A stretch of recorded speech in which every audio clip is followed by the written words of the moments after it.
Lagay ng mga Pilipinong seafarers na sakay ng MSC Aris na sinalakay ng grupo ng Iran at ang contingency plan ng pamahalaan para sa mga Pinoy na apektado ng missile attack sa Israel ating alamin kasama si Department of Foreign Affairs Undersecretary Eduardo De Vega. Yusek De Vega, magandang tanghali po. Magandang tanghali. Apo. Yusek, ano po ang update sa Pinoy seafarers na sakay ng MSC Aris cargo ship na sinalakay ng grupo ng Iran? Well, sa mabuting kalagayan naman nila, nakausap na yung pamilya nila at pinapangakuan sila na mapalaya rin sila sa lalo madaling panahon. So, titignan natin po at siyempre, kinakausap din natin yung mga tiga-Iran tungkol dito. Alright, Yusek, may pakikipag-ugnayan na po ba kayo sa operator at manager ng barko? Ano po ang balita sa kaligtasan ng mga Pinoy at iba pang tripulanteng sakay nito? Opo, we're in touch with the manning agency, no? The DMW is in touch with them. And then the DFA, kami yung in touch with the Iranian government. Kausap din natin yung pamilya ng apat na families. Kagabi, nakausap pa ng Filipinos yung bawat isa mga Pilipino na nakausap yung mga pamilya nila rito. Pinayagan kausapin for an hour. So, nasa mabuti kalagayan doon sila. Of course, hindi ibig sabihin na masaya sila na nasa situation ng ganito, no? After the seizure of the ship. So, pinagtatrabaho na lang na yung hindi sila, at least alam natin hindi sila sinasaktan. Or pinapakain sila, they're healthy, at they're doing the normal duties para sa barko na under the Iranian authorities possession right now, no? So tulad na nangyari sa MV St. Nicolas na nakauwi rin yung 18 na tripulante nung sa isang barko na kinuha rin yung Iranian authorities, no? Inaro nila, they captured it also. Well, tingin namin makapapalaya rin ng ating mga kababayan na hindi tatagal. Yusek, may matatanggap po bang financial assistance sa mga Pinoy seafarers at kanilang mga pamilya mula sa pamahalaan? At ano po ba yung mga assistance na i-extend natin sa kanila? Well, ang responsible dyan yung OWA at saka Department of Migrant Workers. I head the DFA Office of the Undersecretary for Migration Affairs. No? So kami nagkikipag-ugnayan with governments and with other Philippine government agencies. Usually, pag inuwi yan, binibigyan niya ng psychological counseling. Minsan, binibigyan ng DMW or ang OWA ng kung ano mga financial benefits pag na-reparte Filipino sa financial assistance, minsan pati schooling ng mga anak binibigyan, no? So titingnan natin po yung ibigay sa kanila. Isa pang ginagawa, kinakausap palagi yung manning agency na kailangan kung nandun sila operating the ship, kailangan iakyat yung kanilang sweldo. Kasi they're under trying situation, no? So pero alam na natin, base yan sa nangyari sa Nicolas, na meron tayong basis to be optimistic na mapapauwi rin natin sila safe and sound. Alright. Sa ibang usapin naman po, Yusek, nagsagawa ng missile attack kamakailan ng Iran laban sa Israel. Kumusta po ang Filipino community natin sa Israel ngayon? At ilan na nga po ba ulit ang ating mga kababayan na nasa Israel ngayon? Well, there are 30,000 more or less Filipinos there, no? Kasama mga permanent residents na doon. So 30,000 o 30,000, 30,000. So konti lang ang nagpapahiwatig every time may gulo na gusto nilang umuwi. Halimbawa, noong Oktubre, nung sinalaki ng Hamas, tapos may bumawi yung Israel, atakin naman nila yung Gaza hanggang ngayon, no? There's only been a few hundred na umuwi from Israel. Usually, ang mga umuwi dahil wala ng trabaho o matagal nang overstaying or may edad na. Pero yung mga umuwi na natatakot are very rare kasi yung mga kababayan natin sa Israel are quite ready kasi alam nila volatile ang situation lang. Kaya handa palagi sila kasi handa sila sa mga siren, handa sila lahat ng mga bahay doon, lahat ng mga gusali doon, may bomb shelter, ganyan. Kaya they're always ready kasi habang hindi pa talaga tunay na gera, halimbawa, sa Gaza, talagang gera na yon, o sa Sudan, last year, no, nung nagkagulo doon, ay uuwi yung mga Pilipino. Pero kung ganyan na may attacks, tapos wala namang nasaktan, no, dahil umubra yung Iron Dome ng Israel, and then the world community is calling kasama ng Philippines, no, for no non-escalation of hostilities, no. I think it's all right. I mean, mga Pilipino doon will not sadly hindi hihingi na umuwi, pero kung gusto umuwi, siyempre tutulungan ng Pilipinas makauwi dahil kasama rin yan sa ating mga layunin.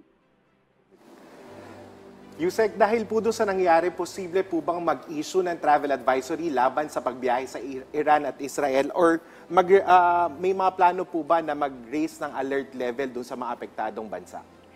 Opo, inihintay natin yung recommendation ng ambassadors natin doon, si Jun Lailo sa Tel Aviv at si Ambassador Roberto Manalo sa Tehran. Nakausap ko si Ambassador Lailo, wala namang recommendation iakyat. We have an alert level now in Israel, which is alert level 2, meaning hindi tayo nagpapadala ng bagong mga trabahador, no? Yung mga nandun na at may working papers na, makakabalik kung pupuntang Pilipinas. Pero bagong deployment, hindi natin pinapitulutan. At saka besides, nag-negotiate pa yung Philippine government, yung Department of Migrant Workers sa Israel tungkol sa mga patakaran, no, sa pagpapadala ng mga caregiver, halimbawa, sa Israel. Walang balak pa so far, pero nag-issue silang advisory sa mga Filipino na mag-ingat lang dun sa Israel na sumunod sa mga patakaran ng pamalaan. At saka, meron din silang advice. Dati pa to, from October pa to nung nangyari itong yung issue sa Gaza, saka sa Hamas, no? Ang sinasabi natin, kung hanggang sa pwede, avoid non-essential travel. Walang pagbabawal na lumakbay sa papuntang Israel ngayon. Pero kung non-essential, ang advice lang namin ay sana wag na kung pwedeng iwasan, no? Kasi right now normal ang situation kung nasa Israel ka sa mga kalsada. Ganun ka, hindi mo masabi kung sasama. Pasensya na po. So, wala pong sa Iran naman, wala pang advice yung ating sa Iran. There are 2,000 Filipinos there, pero karamihan daw sa kanila mga Iranian citizens na eh. So, kinukukop din sila ng mga Iranian authorities. So, Yusek, paano po natin tinitiyak ng ating pamahalaan ang kaligtasan ng ating mga kababayan dyan po sa Middle East? Palagi may contingency plans yung bawat embahada, at saka palaging in touch tayo with the local communities, kasi may mga contact persons tayo with the local Filipino community. Sa local at saka sa local na government, no, local authorities ng bansa, at pati organizations ng International Organization for Migration, yung IOM, na tumutulong din yan pag kailangan ng mass repatriation. Matagumpay naman tayo. Nagawa na natin po yan noon sa Lebanon, sa Libya, Sudan, sa Gaza, kung talagang kailangan na mag-repatriate. Pero habang nandun, palagi nagbibigay advice yung mga kababayan natin na always be alert, and may sinasabi pa kung saan dapat umiwas. Kaya huwag pumunta sa mga crowded places, sa mga itong area na to, ganyan. Halimbawa sa Lebanon, pinapayuan sila na huwag na sila dapat sa Southern Lebanon, maganon po. So, tinitiyak ng ating mga opisyalis sa on the ground, no, doon sa mga bansang yun, na mahusay ang kalagayan natin mga kabayan. They're always in touch with the Filipino community leaders to check on any situation in case umaakit tension. Ang best, at saka to answer your question, the best way to help our kababayans is diplomatically, the Philippines joins other nations in working, in calling for yung non-escalation of the tension or violence, and sunod lang advocacy natin sa international law. So, habang walang gera, yung full-blown war, mas nakakabuti yun sa mga kababayan natin at sa mundo, no? Handa naman mga kababayan natin, alam nila ang situation sa Middle East. Apo. Yusek De Vega, ibalik ko lang po doon sa issue sa Israel-Gaza. Nagpapatanong po ang ating kasamahan sa media from Philippine News Agency. Kumusta daw po yung monitoring ng mga Pinoy na ayaw umalis sa Gaza? Ano po yung isa na lang pong Pilipino doon na natili doon, yung Filipina from the Philippines, isang sister. And so far, she's all right. Sabi ng ating ambassador sa Jordan, natural, sinusundan niya yung kanyang order, no? Na manatili doon. So, at least alam natin na okay siya, tsaka siya lang katira kaysa isang Filipino na nahihiwan doon. Kaya, at least successful na tayo doon. Meron pa mga hostages, sinahawak yung Hamas. Wala doon Pilipino. So, magandang balita din po yan.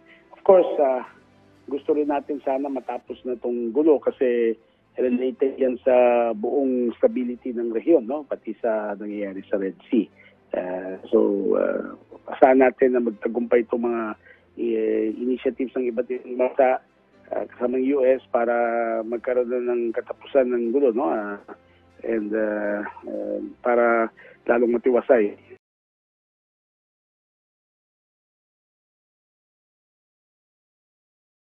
O paalala nyo na lang po sa ating mga kababayan.